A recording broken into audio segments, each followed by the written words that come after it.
Hi there, and welcome to part 2 of our lecture 1 on calculus of variations. So now we're going to investigate a bit more carefully what we mean for a function to be stationary, and then we hope to generalize that to the more general case of functionals. And we start by investigating, in this part A function of one variable or a function in 1D. We call that f of x. And we know geometrically kind of what we mean by a stationary point. So in particular, if I'm going to draw for us a function looking like this, well, we know this is a stationary point. In particular, it's a minimum. But I'm going to ask what happens if I step away from that point by a little bit. So I step to the right by a distance h to a point x plus h. Now, just to do a little bit of geometry, or algebraic geometry, this curve here, well, I'm going to just call this, this is our y of x, this is our one-dimensional function, and this point on the axis here is just y of x, right? What I should do is I should call this f of x rather than y of x, so let's just rename these here. So this is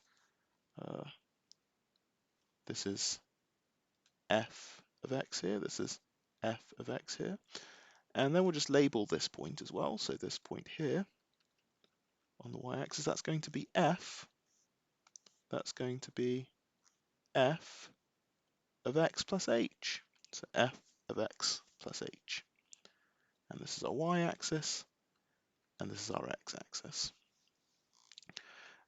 Now, well, what's important here and what's interesting is this distance here, and this we're going to call delta f. So to summarize what's happened here is we started at x and we made a very, very small step to a nearby point, x plus h, and as a consequence, f changed. F changed by a small amount too. So f of x became f of x plus delta f.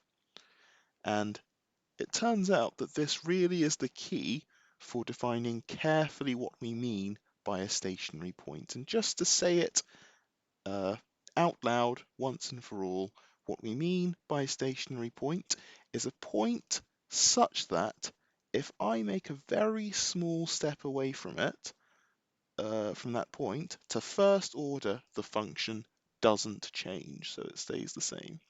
So if we just say that a bit carefully, that means delta f, which is, as I'm sure you can see here, that's just the difference between these two numbers. That's f of x plus h minus f of x vanishes to first order in small displacements h, then this is the same as the statement, or equivalent to the statement, that x is a stationary point of the function f. And it's worth putting a red box around this because this is an important definition. So this is what we mean by a stationary point. So let's look at this definition and see what we can get from it. Well, it would be good to, well, ask a question. We just ask, what is the functional form of this delta f? And we start by computing f. We start by computing f of x plus h, and we can use Taylor's theorem to write a simpler expression for this. Using Taylor's theorem, this is going to be f of x plus h times the first derivative of f with respect to x, and then just some higher order terms, terms of order h squared and bigger. So you know what the next term looks like, right? By Taylor's theorem, the next term is going to be 1 over 2 factorial h squared times the second derivative of f with respect to x. But we're not going to write that there explicitly. What we're going to do is we're going to package all those things off and say that these are just terms of order h squared and higher. So there's an h cubed, an h to the 4, and so on. Now, for any h smaller than 1, or any h sufficiently small, higher powers are going to just become even smaller. So, you know, a half to a power of 1 is a half squared, which is a half of a half, is just a quarter, and so on. So this is what justifies throwing away any higher order terms, okay? So